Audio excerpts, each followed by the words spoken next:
Je je suis explosé, Marc-Emmanuel. Ça fait 24 heures que je n'ai pas dormi.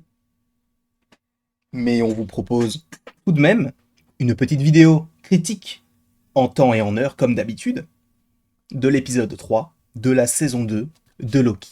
Quoi qu'il en soit, je suis très content de te retrouver aujourd'hui pour une nouvelle vidéo. Oui, oui, oui, oui. On a fait un live de minuit jusqu'à 9 heures du matin sur Spider-Man 2. Il est 10 heures.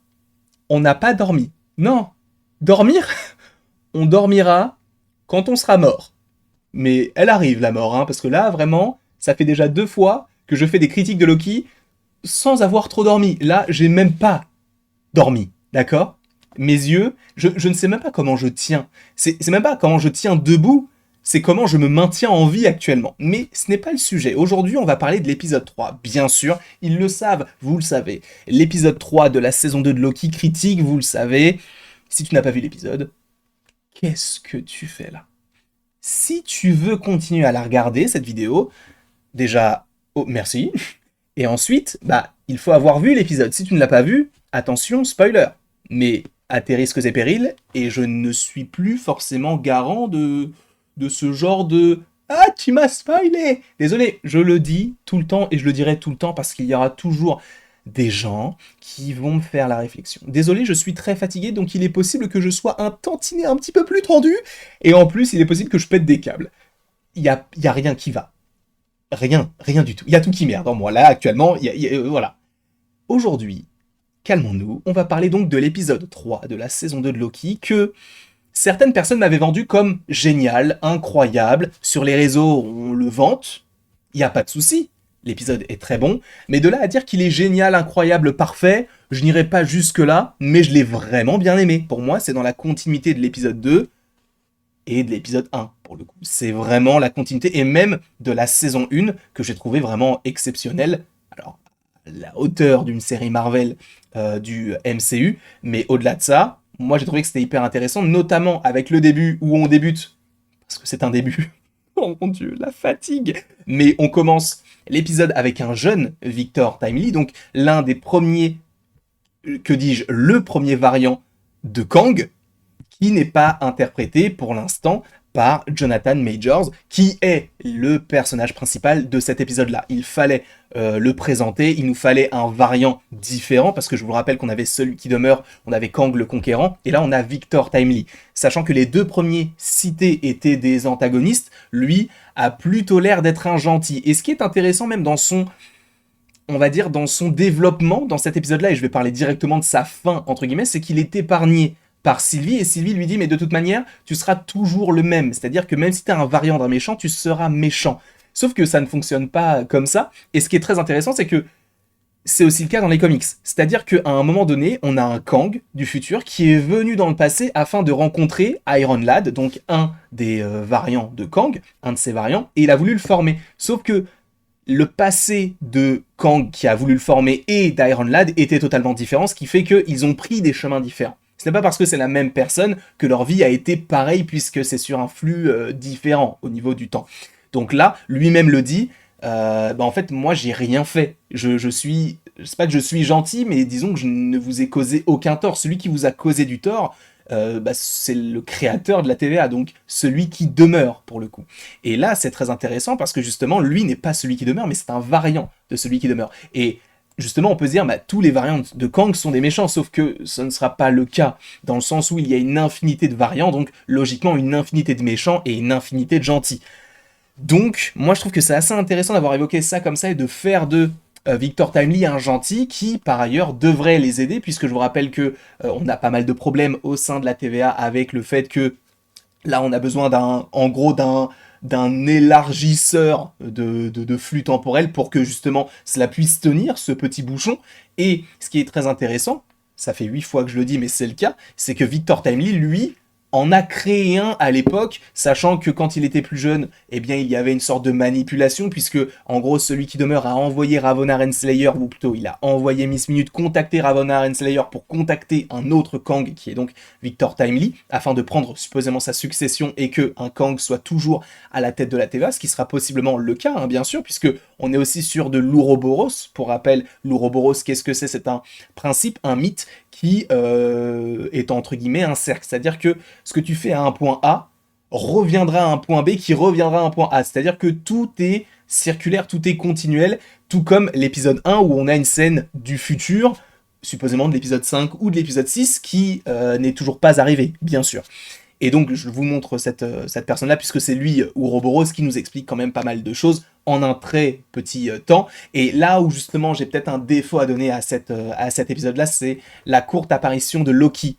C'est-à-dire que Loki n'est quasiment jamais là. Alors oui, il va défendre Victor Timely, mais en fait, c'est plus un épisode sur Victor, plus qu'un épisode sur Loki, dans une série sur Loki. Alors, il ne faut pas que ça devienne habituel, dans le sens où tu nous gardes du Victor pour l'épisode 3, voire un peu d'épisode 4, mais après, soit on le voit quasiment plus, soit tu le vois, mais tu vois plus Loki. Là, c'est vrai il était totalement effacé à la hauteur d'un Mobius.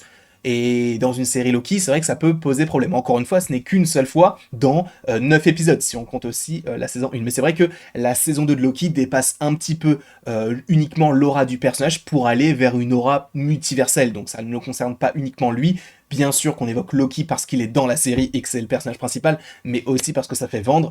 Et la série Loki parle plus, en tout cas dans la saison 2, eh bien de comment est-ce qu'on va devoir réparer la TVA pour s'assurer du bon fonctionnement du multivers. Et ça, c'est quelque chose que j'aime énormément. Alors, on a aussi des petites connexions avec ce qu'on avait déjà connu avant. Donc on a Thor, on a Odin, et à gauche, on a Balder, donc le brave, qui n'est autre qu'un Asgardien.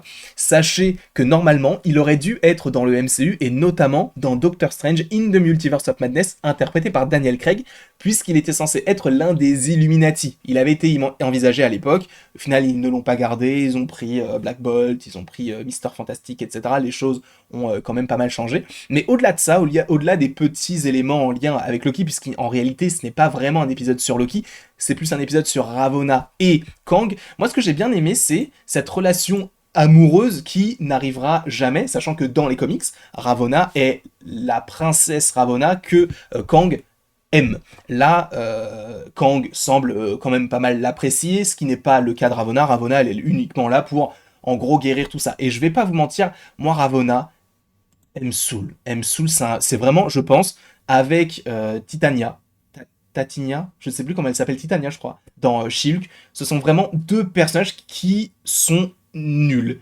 Je déteste Ravonna. Alors, l'actrice joue bien, puisque ça me procure une émotion. Alors, pas forcément une émotion positive, mais négative, donc ce qui montre que son jeu d'acteur, enfin, du coup d'actrice, marche. Mais au-delà de ça, son personnage est détestable. C'est elle qui dit « c'est moi la chef, c'est moi qui vais faire en sorte que la TVA fonctionne ». Mais tu n'es pas là depuis je ne sais pas combien de temps, tu ne sais pas ce qu'il se passe à la TVA, donc comment est-ce que tu peux dire ça?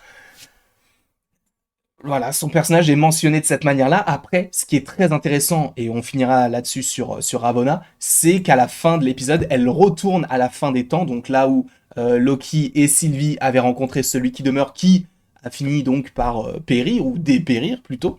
Et ce qui est très intéressant, c'est que par la suite, Miss Minute va dire à Ravonna, bah en fait, c'est sympa, hein, mais j'ai un secret qui est hyper important, et tu sais quoi, je vais te le dire. Et quel est ce secret? Je pense qu'on en parlera dans une autre vidéo demain ou après-demain, peu importe. Pas aujourd'hui, parce que je pense qu'après cette vidéo-là, il va falloir que j'aille dormir. Ce serait nécessaire.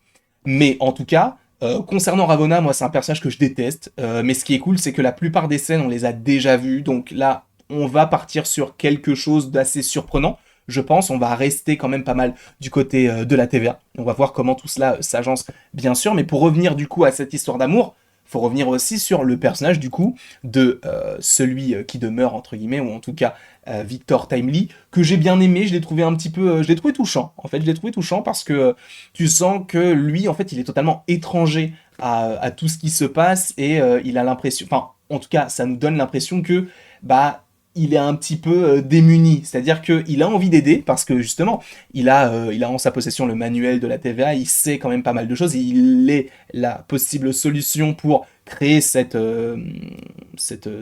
bouchon entre guillemets beaucoup plus large pour que le flux, enfin en tout cas le bouchon qui est là actuellement sur le flux éternel temporel ne se brise pas.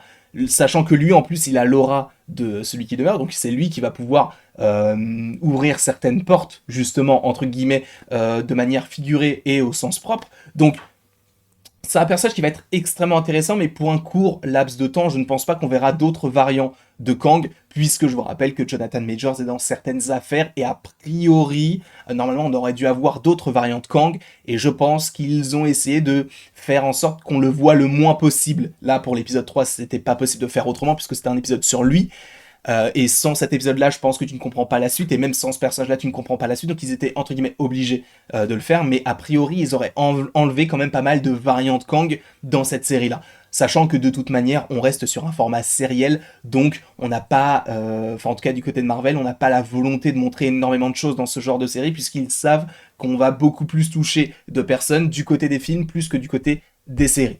Mais en tout cas, moi j'ai trouvé que c'était plutôt intéressant. Aussi l'évocation de Miss Minute. En fait, c'est ça, c'est ce trio-là qui est vraiment qui domine en fait cet épisode-là. Miss Minute qui va se rebeller.